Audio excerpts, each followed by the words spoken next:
My son was given 3 to 5 years to live, and I'm going to tell you his story. I have shared our story on my page before, but it has been literal years, and since it's almost time for his birthday, I thought I would do some updated videos. So I'm going to start from the very beginning, and this will probably be in several parts because he will be 4 the end of October, so to fit it all into videos, it's probably going to be a lot. I actually had a few people asking me to do this when Kaylee told Poppy's story, but I'm just now getting around to it. I've waited this long because it's honestly just something that I don't like to talk about. I mean, obviously I love talking about Holtyn, but telling you guys his story also involves me telling you the traumatic stuff. So let's get started from the main beginning. When I was 19 years old, I'm thinking I was 19 anyways. I know it's bad that I don't remember. I got pregnant and sadly I miscarried. I miscarried at around 12 weeks and I actually didn't pass the baby on my own, so I had to have a D&C. The only reason I knew I miscarried was because me and Cody had went for a ultrasound and there was no heartbeat. Is this relevant to the story? I really don't know. I don't know the exact percentage, but I do know there's a pretty big percent of women that miscarry their first pregnancy. So when I miscarried my first pregnancy, they just kind of blew it off as like, you know, that's very common to happen. So we never really looked into it, but now it makes me wonder if maybe that baby also had the same genetic diagnosis. Fast forward to like a year or so later, I got pregnant with a beautiful baby boy. Hello, handsome. What you doing? If you're new here, his name is Holtyn Robert Tate Atkins. I don't want to get off topic, so let's talk about my pregnancy. I had a completely normal pregnancy, which I was terrified the whole time because I had miscarried before. So the whole time I was obviously nervous that that was going to happen again. There was several times that I had went to the ER because I wasn't feeling him move, which honestly kind of makes sense now because he never kicked his legs. But every time we would get to the ER and they would do an ultrasound and they would put that belt on me, then he would start moving and then they would be like, his heartbeat's fine, so they'd send us home. All of my ultrasounds always looked good, and I honestly had more ultrasounds than you're even supposed to have because every time I went to the baby doctor, I cried for an ultrasound because I was so paranoid that something was going to be wrong. And I thought I was paranoid because I had miscarried before, but I think like my mom instinct knew something was wrong.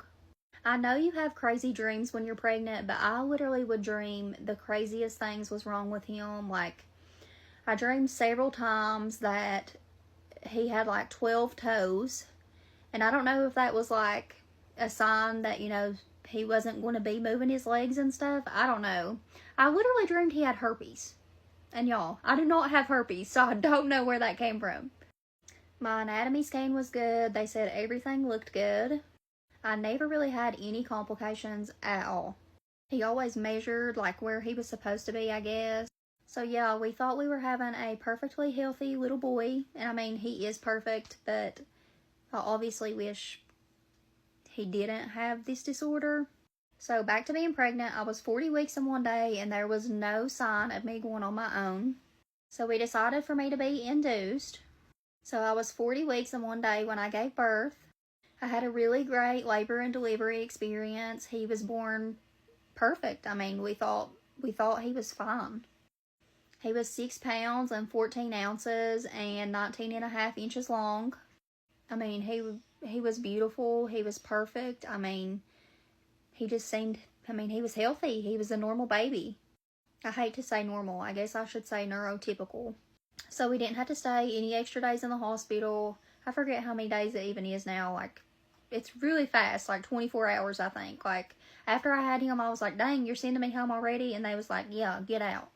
I mean, not basically, but that's what I felt like. So after we got home that first week, he did have a lot of feeding issues, but I feel like every baby does after they're firstborn. I just thought maybe he wasn't on the right formula. And for like the first few nights home, he didn't sleep, but I also just thought it was the formula. So we switched and we found one that worked for him and he was fine. I will say, looking back now, he was very slow drinking a bottle. And as he got older, I felt like it even got harder. He would not take a bottle for anybody but me. I mean, like, one time I had left him with my aunt to go to my little sister's cheer competition. And he did not eat until I got home because he would not take a bottle for anyone. Not for Cody, not for anyone. So I guess that was probably like a sign that he was having like feeding issues. But as a first time mom, I just thought, oh, he's mama's boy, I ate it up. I loved it that he would only eat for me. One of my best friends also had a baby 3 days before Houghton. So as they were getting older and, I was around her baby a pretty good lot, I would be seeing him do these things. And I noticed Houghton wasn't doing these things. I feel like Houghton did track a little bit in the beginning, but I do think he definitely lost it. So one of the first things that I noticed when we came home from the hospital was that his feet were turned out. So I did mention it to his pediatrician, and he said, oh, they'll turn in, after he starts walking.